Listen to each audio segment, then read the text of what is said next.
Sino bang ayaw ng crispy pork? Kaya gagawa tayo ngayon ng isang crispy pork dish na kakaiba.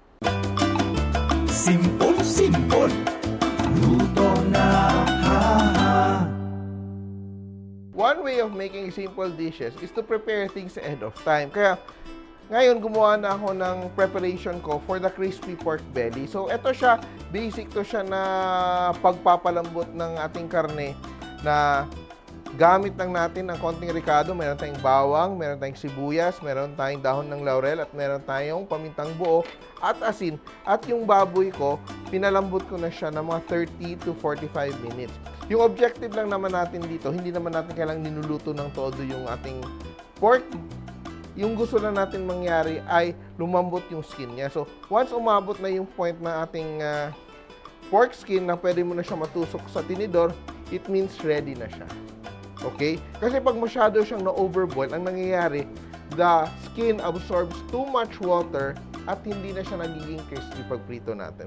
So, itatabi ko lang siya. Yan, yung aking pork na pinalambot ko na. So, ito na siyang pwede mong gawin na lechong kawali. Pwede mo na rin siyang gawing crispy pork kare-kare. So, you can play around with this basic recipe. So, what I do now is I let it cool a little bit and tusok-tusukin ko siya ng ang skin ng tinidor. All around, all over. And I just rub salt. So, meron akong rock salt. Irarub ko yung salt over. So, bakit nirub ko yung salt? Para pumasok dito sa mga holes na napoke natin with the fork para mas ma-dehydrate yung ating skin. Kasi yung point natin, di ba, yung pag nilagay natin yung asin yung pagkain, di ba, lumalabas yung excess moisture. So, firstly, ang key mo na ginagawa mo, number 1, is to make the pork skin tender. So, eto, tender na siya, kaya na siya sa thinner. Pangalawa, we are helping the skin dry out more using the salt. So, nandito na yung aking pork. Ito, gumawa ako ahead of time, na chill ko na siya overnight. So, para mag-dehydrate talaga siya. So, pag rinef mo siya, dapat hindi siya nakatakip or else, mag-moist pa rin siya. Okay, so, our oil is already hot. Tingnan natin. One way of checking if the oil is hot, so meron tayong rock salt. If it sizzles, it's already hot. Yung rock salt kasi may moisture, kaya nagsisizzle siya. But if you use iodized salt, wala siyang impact, no? So, meron ako dito yung pork ready na. Then, meron ako dito konting water na may konting vinegar. So, isa-splash natin yan later on para mas maging crispy yung ating skin. Lunahin ko yung skin side. And we drop our pork. Careful na it does not splatter and burn you. So, ingat. So, you wipe your pork very carefully.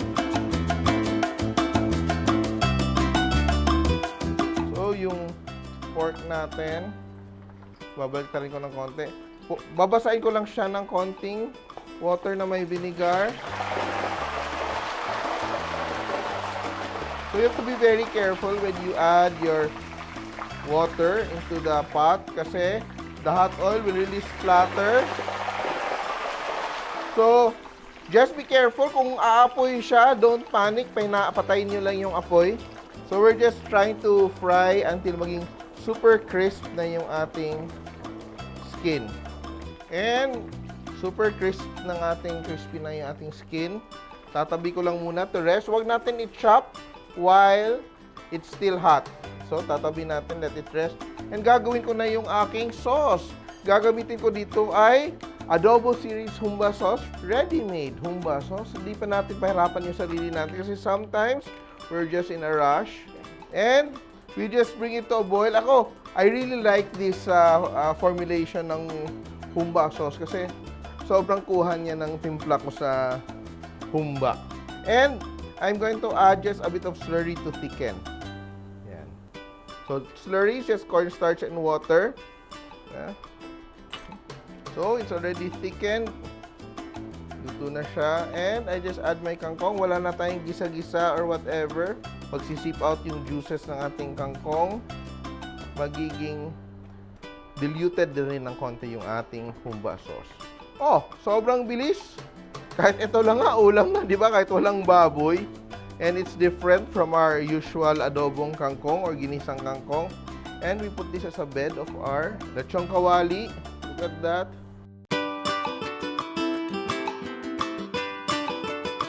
And look at that, our lechon kawali is ready.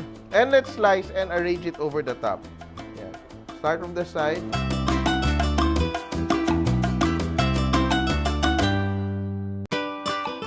Very crisp. And yan, we're done. And we'll just arrange our, ito may trimmings ako, pang mamaya, pang pansit. And I just pan my lechon kawali and arrange it over my kangkong.